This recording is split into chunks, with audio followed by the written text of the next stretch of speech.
Houses were all over the road over there. Well, you know, a couple of pigs walking around. Don't really know what they're looking for. Hey, fellas! Hey, fellas!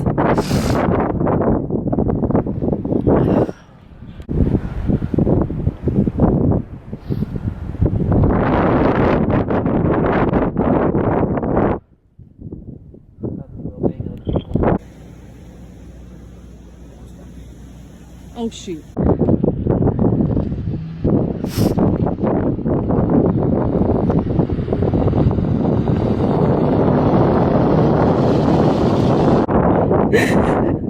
Oh, gosh. This sweet boy. I came over here just about 3 weeks ago. And I stood right here. And I had a conversation with him about his wood burning stuff that sat right there. He was so sweet.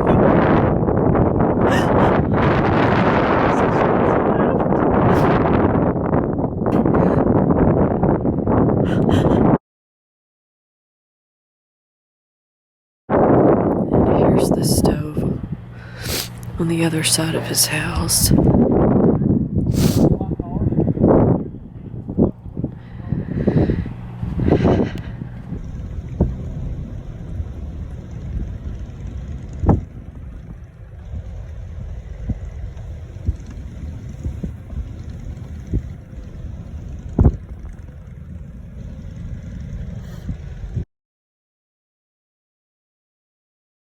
Okay, we are riding through our old neighborhood now just to see some of the damage that was done. You can keep going. Oh, they demoed that house. Wow. Oh my goodness. Oh, Kevin, they demoed 1, 2, 3, 4 of the houses. Golly. Look at all of that.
thanks for watching another episode of the Empty Nest Diaries.